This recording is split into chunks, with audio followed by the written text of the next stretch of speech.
Politique première avec Christophe Jacubizine, un nouveau traité européen, donc en Conseil des ministres ce matin, on vous en a beaucoup parlé, il impose davantage de discipline budgétaire aux États avec un contrôle renforcé par la Commission européenne et des sanctions automatiques. Ça coince à gauche, Christophe. Et comment Il y a beaucoup de chapeaux à manger sur la table. C'est l'heure de vérité pour tous ceux qui ont fait du changement des orientations budgétaires de l'Europe un combat électoral. Mettons de côté le front de gauche et les communistes, parce qu'ils sont après tout droit dans leurs bottes. Ils ne sont pas au gouvernement, ils n'ont pas voté la confiance et ils ne voteront pas le traité européen. Bon, passons ensuite aux Verts. Ah, là, Christophe, ça devient beaucoup plus intéressant. Deux ministres verts, vous le savez, sont au gouvernement, Cécile Duflot et Pascal Canfin. Mais les députés verts, ils sont 17 à l'Assemblée, ne savent pas encore s'ils vont voter contre ou s'abstenir. Ils prendront leur décision ce week-end. Petit problème, le président de la République et le Premier ministre ont fait savoir que la majorité devait voter comme un seul homme et que le vote équivalait à une sorte de question de confiance pour ou contre le président. Autant vous dire que Cécile Duflot et Pascal Canfin marchent sur des œufs et qu'ils sont courageux comme des verts au gouvernement. Je cite Pascal Canfin, « Il faut relativiser l'importance du vote. Ce traité est un héritage du passé. » Non, non, pas du passé, Pascal Canfin. Le vote, c'est le 3 octobre à l'Assemblée. Cécile Duflot, elle, dit « Ce n'est pas un sujet sur lequel il est nécessaire de se crisper. » Voyons, ce traité va être voté de toute façon. Non, non, non, non.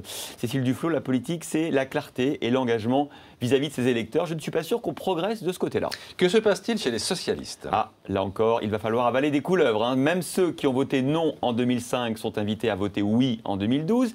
D'ailleurs, habile, le président de la République a même nommé un opposant au traité de 2005, Bernard Cazeneuve au poste de ministre des Affaires européennes.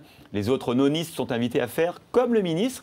Et puis Bruno Le Roux, le patron des députés socialistes, a mis les points sur les i. Il s'agit d'un référendum pour ou contre Hollande. On l'écoute. Ce n'est pas un débat pour ou contre un traité. C'est un débat de soutien ou non au président de la République qui est posé. Il n'y a pas d'autre enjeu aujourd'hui à ce débat européen que de donner de la force au président de la République. Oui, Christophe, mais les députés socialistes font de la résistance. Certains vont voter non. Oui, enfin, jusqu'à présent. Razi Hammadi, député socialiste de Seine-Saint-Denis, a même les noms des 15 ou 20 qui pourraient voter non. Il nous l'a dit, c'était lundi sur RMC. Moi, j'en connais déjà autour de moi une quinzaine, vingtaine qui ne pourront pas le voter. Après, oui. je ne sais pas si ils voteront contre ou s'abstiendront. Mais en même temps, c'est pas un sujet qui se gère à la discipline. Depuis que le Parti socialiste existe, il y a bien évidemment une discipline de groupe, mais la question européenne est l'exception qui confirme la règle. Ah oui.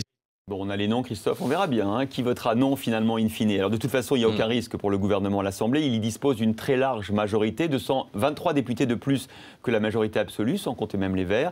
Mais c'est vrai que ça ferait désordre quand même que les socialistes votent non. Et puis ensuite, il y aura le vote au Sénat. Alors là, on en reparlera le 22 octobre, car là, le gouvernement n'a qu'une très faible majorité. Et je vous le dis, il est certain qu'il aura besoin des voix de droite pour faire voter son texte. C'est pour ça qu'un vote massif à l'Assemblée nationale est indispensable pour faire passer la pilule du vote au Sénat, où l'UMP va donner un coup de main à François Hollande. C'était Christophe Jacubizine.